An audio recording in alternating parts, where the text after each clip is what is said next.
this bodybuilder physique, but you're not a bodybuilder. Correct. But you built all this muscle. Why would you build this much muscle not to be a bodybuilder? So, for example, which I tell everybody on social media, I didn't build a body to be a bodybuilder. I built a machine. This is a weapon. I know how to fight very well. I could work out. I could lift a lot of weight. I could run really fast. I could do a lot of things with this body. I want to stay healthy, but I also love looking good and better than others. So anything I do, I make sure that I do it better than other people. And that's pretty much why I did that.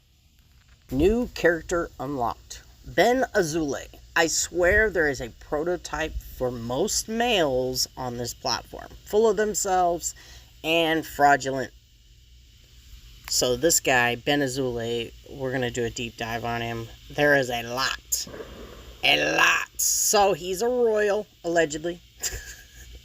He is Delta Force. He is a millionaire. He was homeless. I mean, you name it, he checks every single fucking box. Here's his Instagram, okay? I mean, this guy, definitely huge following. Huge. He gives all of his opinions on things he has no idea about. Let me give you an example. So the shadow government behind Joe Biden has been using robots to sign documents. And Trump announced... Yes, he just said robots. Robots to sign documents. I'm fucking dead. that he's canceling all of the pardons that were signed by Joe Biden before he left office. Here's what you didn't think about. Trump's going to use the arrest to prove that not only was the deep state running the presidency for the last 4 years, but they also stole it from him. If he can prove the entire presidency of Biden was illegitimate, he can cancel everything he ever signed. The main thing that he'll be overturning are the judges that have been appointed by Biden that are getting in the way of his agenda, including the Supreme Court justice that can't define what a woman is. El Salvador is the model. Bukele already said on X that they had to impeach the judges in order to enact real change. Now, Bukele has a 90% approval rating from the El Salvadorian people. Trump wants that 90% approval and his face on Mount Rushmore. Better grab your pop. We talk about on this podcast mainly, I say sales, business, and life, because isn't it all the same? Yes.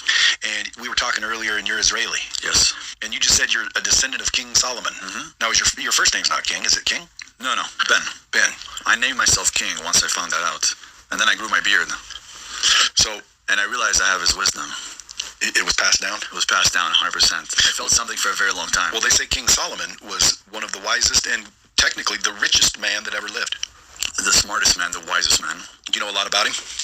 Quite a bit. How do you know you're related to him?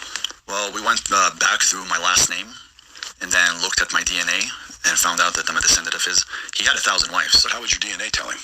No, if you go back with my name and you check the DNA that I'm really from Morocco, we don't toss me out of the house. So living as a homeless guy, I had no other way but to get in trouble. I was living at the park. It was difficult time. But at that time, I realized that no matter what, I wasn't going to settle for a paycheck. I was just not fit for that. I was always fit. I was always strong. I was fighting. I fought back with my dad eventually. But being homeless, you either go work someplace or I got involved with the wrong people, let's just say. So I became, I could say, a menace to society at that time. And I got not convicted, but they tried to charge me with murder.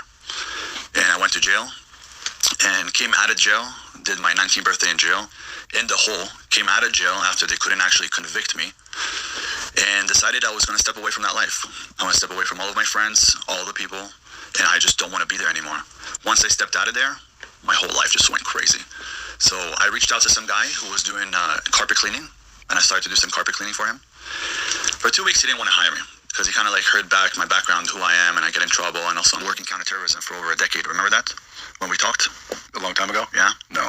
Yeah, when we talked a year and a half ago, I told you I worked in counterterrorism for over a decade. So for me, I wasn't allowed to be even on social media or any of these things. And even today, I'm not allowed to even speak about what unit I was in, things like that, for the next 5 years. I can't share it with anybody. But there's a lot of people out there that would say, now that's where I'm calling bullshit. That's fine. Nobody cares. And it's convenient that you can't talk about it so no one can verify. Yeah. Well, there's units that are called invisible units. I'm not doubting you. I always give everyone the benefit of the doubt. Yeah, I don't care. But if I were to question it, I would say, well, wait a minute. At 17, you were homeless. At 18, 19, you were cleaning carpets. Then you got into telemarketing. Then you went, then you started doing real estate. You started investing here and there. And that was only 10 years ago. So when was the counterterrorism? Yeah. And who was it for? The Israeli army? Well, it's Israel and the United States. You work with both. That's the CIA. That's because, no. No. Counterterrorism is a little bit different. Well, you had to be with somebody. Yeah, but can't talk about who I was with.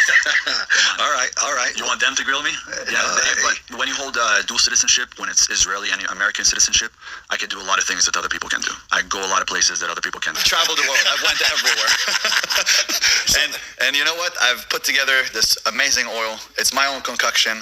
It's incredible. It's from all over the world, like pieces from Romania and Hungary and right India. side of your beer is Hungary, And middle is Russia. Yep. It's a big mix.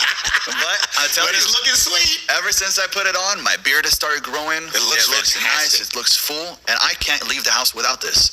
Bro. If I don't have this on, it's like I didn't shampoo my hair. You know, like when you don't shampoo your hair, like that's how I feel. Some guys in Mexico smuggled her into the U.S. so she could have me all by herself. Wow. When she arrived here, the people who organized this was my uncles. The problem was that we didn't know about was that they were working with Pablo Escobar. And there was an issue where one of the brothers got a little bit too carried away and wanted to keep the money for himself. I don't know if you know much about Pablo. Oh, yeah, I know a lot about Pablo. Feds, relax. So the way I heard it from my family and not from anybody else, not from narcos. The way my family said it is that he trusted people. He believed that nobody was going to steal from him. So he didn't send you coke and ask you to send him money at the same time. There was, here it is, I'm fronting you. Yeah. Don't mess with me. Mm-hmm. Don't F me, because I'll F you 10 times worse. Yeah. Here it is. When you sell it, bring me the money. Right. My uncle, being greedy, Took the money. Kept the money. He kept the money, and he told him that the Beverly Hills Police Department Took the money. took the supply. Wow. That he got pulled over, they did a search, and took everything. Wow.